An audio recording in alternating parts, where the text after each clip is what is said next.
Restons encore un peu avec les footballeurs niortais. Première équipe professionnelle à disposer d'une section réservée aux handicapés. Le club accueillait aujourd'hui le premier tour de qualification de la Coupe de France de foot fauteuil. L'occasion pour Sébastien Quéroux et Cédric Cottaz de nous présenter cette équipe niortaise dont l'âge des joueurs varie entre 10 et 55 ans.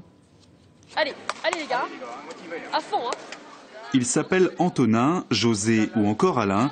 3 générations de joueurs réunis en une seule équipe, la section foot fauteuil des Chamois niortais, une discipline qui demande beaucoup de technique. Ça a les mêmes caractéristiques que je pense que le foot dit pour les valides.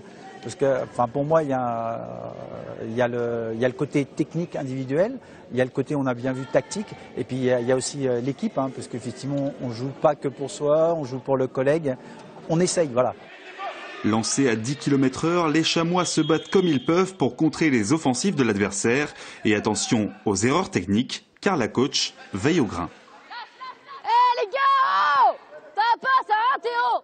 Pendant les matchs, en général, je suis assez strict. Un peu moins après, mais pendant les matchs, j'aimerais bien que ça soit un peu plus carré. Bon, il y a encore du travail sur ça. Il y a toujours des complications, des problèmes de dernière minute. Et puis les gars, il faut les coacher, c'est pas facile quoi. Leur donner leur position, qu'ils comprennent pourquoi il faut qu'ils soient là, à tel endroit, et là c'est compliqué, surtout quand ils sont jeunes comme ça. Finalement, les Niortais s'inclinent sur le score de 2-0, mais l'effectif est en rodage et il y a beaucoup d'absents. L'important est surtout de pouvoir jouer ensemble.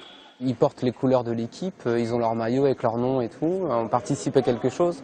Et on s'aperçoit qu'en fait, il y a énormément de joueurs dans le département qui aimeraient participer à cette équipe-là. Donc on essaie de faire ce qu'il faut pour se développer suffisamment pour répondre à tous ces besoins-là.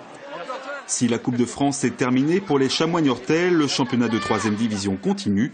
Prochain rendez-vous le 10 avril face à Nantes.